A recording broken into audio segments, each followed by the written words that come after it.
Good morning, Flexibility Friday. We're going to start off very quickly today. I'm going to put my microphone behind me.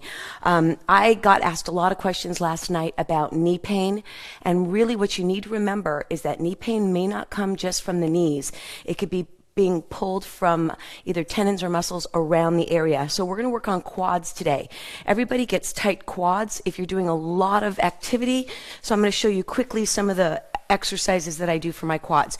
Now you can do this one with a tennis ball where you're rolling the tennis ball pretty deeply in the quad muscle anytime during the day. Of course, you're going to make your biggest gains with flexibility if you're warm, but don't hesitate for an instant to add more circulation to the area to help reduce your inflammation. So why quad and knee attachment? Because if these get tight, it pulls on the knee. So we're going to really roll deeply around the quad. You can do a little adductor, you can do a little IT on the outside, and then you want to go around the knees just to check for that sensitivity. If you find a spot, give me circles. So this is a great one for quads, for a quick relief. Tight quads and tight hip flexors also go together. So I'm going to show you a couple of things you can do to help release the quads. So you want to do both sides. A secondary one that you could do for the quads is you can align the quads in an open position, and you're going to just lay dead center in the deepest part of your quad, the deepest part. And so you're just going to go right in the middle. And what you're going to do is just kind of relax. I'm in a plank position. I'm elevating my body weight. So I'm not putting so much weight in the ball that I'm feeling a lot of pain or anything. You just want to feel tension. And then what you're going to do is lift your hips, put your knees into the ground, pull the heels up, and then allow the legs to go apart. And that's going to open up some of the fascia, some of the deeper tissue in the quads. Quads are very deep. So stretching like you would do in a yoga class elongates the muscles, but it doesn't necessarily penetrate some of the deeper tissue and get into the connective tissue that you need to relax to get your quads soft. So then I'm going to change position. Notice I've moved up, in. You can open the balls, bring them in, push the knees on the floor, and lift the heels. Then drop the feet away from each other. Now, if you'd like to increase the intensity, squeeze your butt cheeks, because if you tighten opposing muscles, the muscles that you're trying to stretch will relax. So that's a great one. So I'm going to move one more location. On the quads, knees down, abs are in, I'm lifted.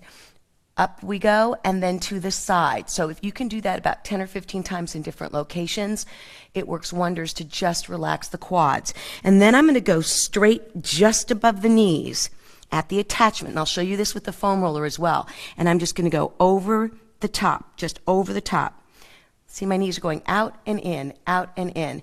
And that's going to help the connections that adhere to the top of the knee area. So this is a great way to loosen up some of the tighter muscles on the lower quad.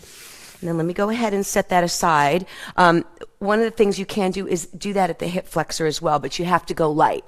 I wanted to make sure I cover all quads today. So you're going to start on the foam roller.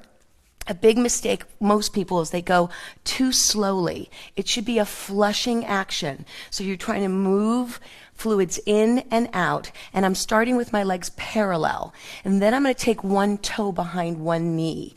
And this is going to change one of my legs to an inner thigh or the inside of the quad. And you can lift your hips up to get the inside of that knee gently. And you just want to work to a point, I'm going to change sides, that it's slightly uncomfortable. Again, you do not want to push so hard. It's progressive like anything else you do in fitness. You start small. I'm going to go right back to neutral and then show you pigeon-toed.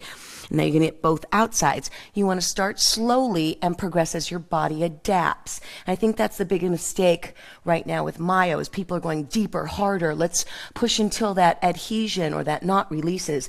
Not necessarily so for everybody. And for beginners, that's a daunting task, especially if this is hurting just in itself. Then go ahead and bring your feet together and notice this is the inside. My knees are going to just tap the roller and the glutes are going to elevate, and then you're going to open up the legs and take that position. So I've just showed you 4 or 5 positions. Don't think that the one position is going to do it all. And then for those of you who've been rolling for a while, you can stack, put one leg on top of the other, but make sure, again, at the attachment at the knee, you go a little bit softer.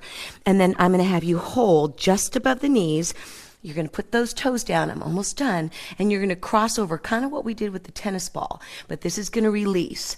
Then, if you like, you can inch down and do cross fiber all the way up the quad. It's going to feel kind of rubber bandy and a little uncomfortable, but you want to elevate enough so that you're just passing over those connections. And then always finish off with a nice clean flush of the quads just to relax them. I hope that helped you with your quad stress. If you've been hitting it hard in this new year and doing a lot of intensity work, I'm sure your quads are really tight. And if your quads are tight, your knees are at risk. So have a great day. It's rainy here in California, and I will see you ASAP live with something new and hopefully something interesting. Have a great weekend, everybody.